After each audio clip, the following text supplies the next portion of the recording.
बिस्मिल्लाहिर्रहमानिर्रहीम। शहबाज गिल की गिरफ्तारी के बाद उनके ड्राइवर इजहार को गिरफ्तार करने की हुकूमत की तरफ से पूरी कोशिश की गई। पुलिस ने पूरा जोर लगा लिया, लेकिन वो गिरफ्तार नहीं हो सके, पुलिस के हत्थे नहीं चढ़ सके। पुलिस ने उनकी अहलिया सायरा को उठा लिया। सायरा का 1 रोज का रिमांड अदालत की तरफ से दे दिया गया। सायरा थाने में रही और जेल में भी रही। उनके साथ क्या गुजरी, उनको घर से कैसे उठाया गया था, थाने में कैसे रखा गया, जेल में कैसे रखा गया, अदालत में कैसे पेश किया गया। ये इस्लामी जमहूरिया पाकिस्तान है, यहाँ पे कानून की हुक्मरानी है। लेकिन इस खातून के साथ जो कुछ हुआ उसकी जुबानी सुनिए, वो क्या कहती है कि पाकिस्तान में क्या कुछ हो रहा है। इनका इंटरव्यू किया था एक नौजवान बरकतुल्लाह ने, उसमें थोड़ी कताबुरीद करके आपके सामने वो इंटरव्यू रखते हैं।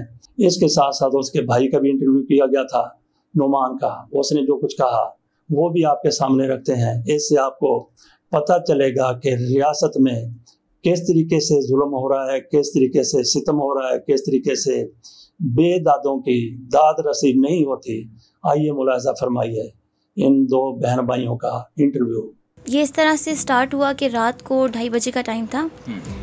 हमारे घर के बाहर 5 से 6 गाड़ियाँ आ गई पुलिस की, और उन्होंने कोई दरवाज़ा लॉक नहीं किया। जिस तरीके से एक कोई वारंट होता है या वारंट हमें दिखा देते, ऐसा कुछ भी नहीं था। वो डायरेक्ट दीवार पे फैलांगे और वो घर के अंदर दाखिल हो गए हैं। घर के अंदर दाखिल होने के बाद सबसे पहले जो रूम आता है वो मेरे भाई का था, उसको रूम से निकाला, उसे मारा, उस पर तशद्दुद किया। उसके बाद वो ऐसे ही दरवाज़ा तोड़कर हमारे बेडरूम तक पहुंच गए। बेडरूम में मैं अपनी बेटी के साथ लेटी हुई थी और वो रूम में आ गए, और उन्होंने आते साथ ही सवाल किया कि इजहार की वाइफ कौन सी है। अब जाहिर सी बात है, मैं थी तो उन्होंने मुझे पहचान लिया। उन्होंने कहा तुम इजहार की वाइफ हो, अपना मोबाइल निकालो।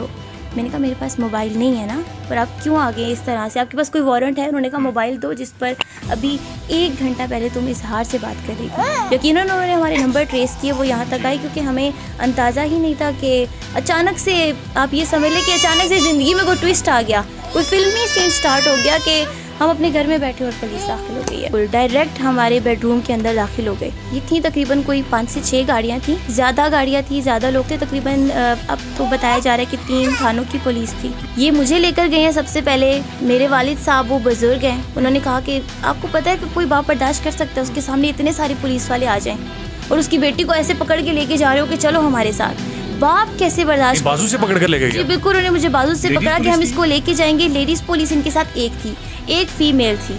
उसका काम था कि वो आगे आती।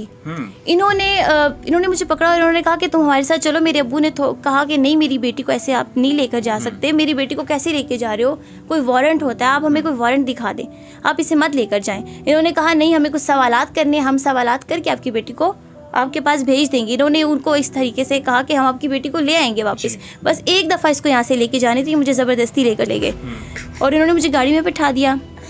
मैं बहुत परेशान थी, मैंने कहा ये पता नहीं मुझे कहाँ लेकर जा रहे हैं। बहरहाल ये मुझे ले गए और मेरे लिए वो बड़ी कर्ब की रात थी।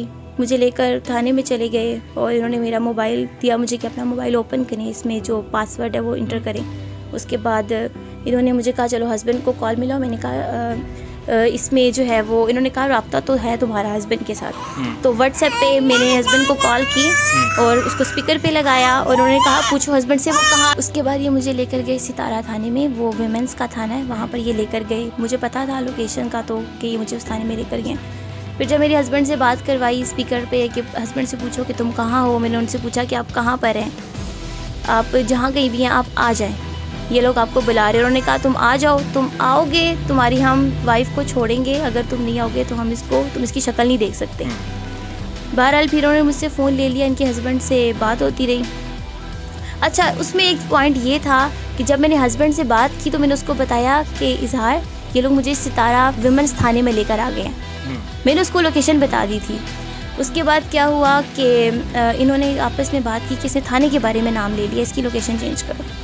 फिर जो हुआ उसकी तो मुझे उम्मीद भी नहीं थी। इन्होंने मेरी आंखों पर पट्टी बांध दी बहुत कस के, और ये इनके साथ फिर एक कमांडो लेडी भी थी, उसको इन्होंने फिर साथ तैयार किया। और फिर ये मुझे तकरीबन आधे घंटे से 35 मिनट की कोई ड्राइव थी, ये फिर मुझे किसी और थाने में लेकर चले गए। फिर वहाँ पर भी इन्होंने मेरी आंखों से पट्टी नहीं खोली और फिर ये वहाँ पर मुझसे सवालात करते रहे कि तुम जो है इजहार को फोर्स करो कि वो किसी तरह यहाँ पर आ जाए, क्योंकि अगर इजहार ना आया तो फिर तुम सारी ज़िंदगी अपनी बेटी का चेहरा भी नहीं देख सकोगी, क्योंकि अब हम तुम्हें ले आए हैं इतनी आसानी से, अब तुम छूटने वाली नहीं हो। ठीक है। और फिर वहाँ पर इन्होंने मुझे बैठाई रखा, तकरीबन सुबह 5 बजे तक मैं वहाँ पर बैठी रही हूँ। और उसके बाद ये हुआ कि फिर इनको कोई कॉल आई है शायद, ये फिर मुझे दोबारा वहाँ से एक और थाने में लेकर आए।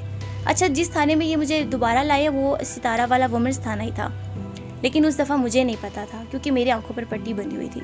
ये मुझे उस थाने में लेकर आए और वहाँ पर जब ये मुझे लाए तो वहाँ पर कुछ लड़कियाँ थी जो पहले से गिरफ्तार थीं। वो शायद किसी कोई मिसाल सेंटर की लड़कियाँ थीं, तकरीबन 15 से 20 लड़कियाँ थीं। हवालात, जिस हवालात में उन्होंने मुझे बंद किया वो बहुत ही, उसकी हालत गंदी थी, वहाँ कहीं बैठने की जगह नहीं थी, बहुत स्मेल थी, बहुत बुरी जगह पर इन्होंने ला के मुझे बंद कर दिया। जैसे ही मैं हवालात में एंटर हुई हूँ, आंखों से इन्होंने पट्टी खोल दी और उन सब लड़कियों को कहा कि अगर तुम सब लड़कियों में से किसी ने भी इस लड़की से बात की, ये देख लो ऊपर कैमरे लगे हुए हैं, अगर किसी ने इस लड़की से बात की तो उसे हम पूरा हफ्ता इसी हवालात में सड़ाएंगे। और वो लड़कियाँ डर गई। फिर मैं उनसे बाद में पूछती रहा, मुझे ये तो बता दो कि मुझे किस थाने में लेकर आए। उन्होंने कहा हम पहले ही मुश्किल में, अब हमारी मुश्किल ना बढ़ाएं। बेटी मेरी मेरे पास नहीं थी, वो मेरी अम्मी के पास थी। वो मेरे बगैर रह नहीं सकती, वो 1 घंटा नहीं रह सकती मेरे बगैर। मुझे बहुत फ़िक्र थी अपनी बेटी की कि मेरी बेटी कैसी होगी। असल में वो बहुत छोटी भी है, वो थोड़ी बड़ी होती है। अगर बच्चा, आपको पता है, बड़ा हो, वो कुछ खाने के काबिल भी हो, माँ को तसल्ली होती है, नानी भी माँ की जगह होती है, लेकिन वो बहुत छोटी है अभी। और मैं अपनी अम्मी के घर मिलने के लिए आती हूँ, रहने के लिए नहीं। 12 बजे का टाइम था तो वहाँ पर मेरा भाई आया। वो दूर से खड़ा हुआ था, वो मेरे बारे में पूछ रहा था। उससे पहले वहाँ की एक SHO साहिबा थी, उनको कॉल आई थी कि इस लड़की की कोई इन्फॉर्मेशन शेयर नहीं करनी, इसकी फैमिली के साथ नहीं करनी, किसी को ना पता चले कि हमने इसे कहाँ रखा हुआ है, इसके घर वालों को नहीं बताना। वो उनको चक्कर ही लगवा रहे थे, आप फलाने थाने में चले जाए, वहाँ पता कर ले, वहाँ पता कर ले, क्योंकि हर थाने का आपको पता है एक रजिस्टर होता है, रिकॉर्ड होता है कि यहाँ पे ये बंदा बंद है। मेरा कोई ऐसा रिकॉर्ड इंटर नहीं था। वो आते थे, वो रजिस्टर खोलते थे, यहाँ पे इस नाम की कोई लड़की नहीं आई।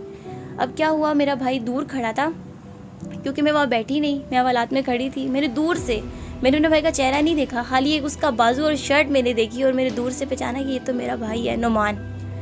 और मैंने दूर से आवाज़ लगाई, उसको प्यार से नोमी कहती हूँ मैंने दूर से आवाज़ दी, मैंने कहा नोमी भाई मैं यहाँ पे हूँ। उन्होंने साथ ही बोला सायरा तुम ठीक हो? मैंने कहा नोमी मैं ठीक हूँ, मेरी बेटी ठीक है। उन्होंने कहा तुम्हारी बेटी ठीक है। तो उन्होंने कहा अच्छा आप इनको छुड़ाना चाहते हैं, आप अपारा थाने चले जाएँ, कुछ कानूनी कार्रवाई होगी, हम इनको छोड़ देंगे। मेरे भाई को बहाने से अपारा थाने भेज दिया। फिर बाद में पता चला कि जब वो अपारा थाने पहुंचा, उन्होंने उससे कहा कि आपके ख़िलाफ़ तो FIR कटी, आप यहीं बैठे हैं, आपको जाने की इजाज़त नहीं, आप यहीं पे रहेंगे। और उसके बाद तकरीबन 2 बजे का टाइम था, ये लोग मुझे लेकर निकल गए कचहरी। मैंने जिस तरह से अज़ियत देखी थाने के अंदर, मैं परेशान थी कि जाहिर सी बात है।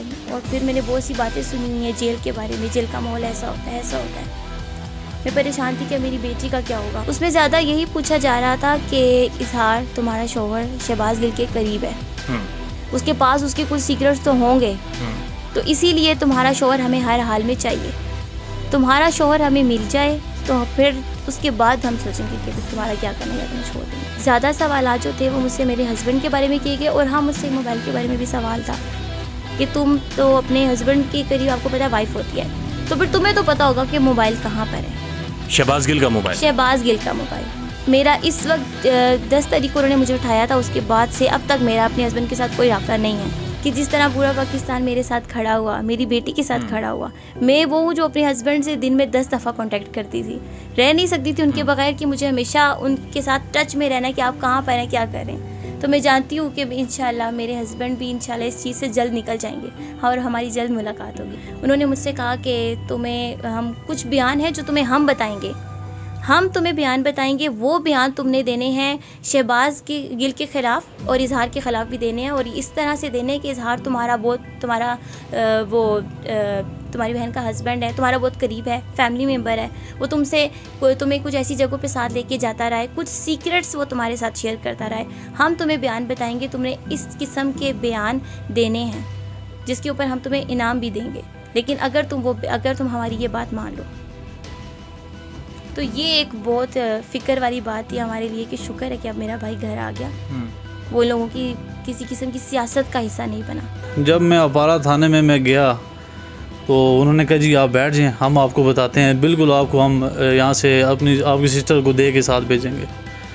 सर कुछ 4-5 घंटे मैं वहाँ पे बैठा रहा, लेकिन मुझे कुछ शक सा हो गया था कि शायद ये अभी कोई कागज़ी कार्रवाई कर रहे हैं मेरे ख़िलाफ़। तो उन्होंने ये प्रोपेगेंडा किया कि जी रात को हमने इसकी सिस्टर को भी उठाया और इसके भाई को भी हमने उठाया, जो कि हमारे साथ हाथापाई कर रहे थे। तो ये तो बिल्कुल सीसीटीवी कैमरे आप चेक कर रहे हैं वहाँ पे। तो मैं तो सुबह गया, ये सारी मन गढ़ंत बातें जो उन्होंने की हुई हैं। फिर उन्होंने मेरे ख़िलाफ़ केस कर दिया। फिर मैं काफ़ी यानी कि टेंशन में रहा। और फिर जब सिस्टर का मैंने पूछता रहा बार बार ये कि मेरी सिस्टर कैसी है, ज़ाहिर बात है फैमिली का ज़्यादा आपको पता है काफ़ी होता है। तो थी भी ऊपर से लेडीज़ लड़की, और उसकी टेंशन में मैं काफ़ी वहाँ बीमार भी रहा, मुझे कनोला भी लगा रहा, रात को काफ़ी बीमार रहा। तो उन्होंने काफ़ी मेरे से सवालात वगैरह पूछे। सवालात यही थे कि भाई आप अपने इज़हार साहब के बारे में बताएं सबसे पहले, और शहबाज गिल साहब के बारे में कुछ एक दो सवाल पूछे गए। इसी तरह इमरान खान के बारे में। इमरान खान के बारे में क्या सवाल पूछा गया? बस वो अभी आपको मैं नहीं बता सकता, कुछ है थोड़ी सी रीज़न एक दो सेंसिटिव सवालात थे। हाँ जी बिल्कुल एग्जैक्टली वो सेंसिटिव थे। डायरेक्टली इमरान खान के बारे में? हाँ जी बिल्कुल डायरेक्टली। और शहबाज गिल के बारे में ऐसा लग रहा था कि वो कोई क्लू वगैरह लेना चाह रहे थे।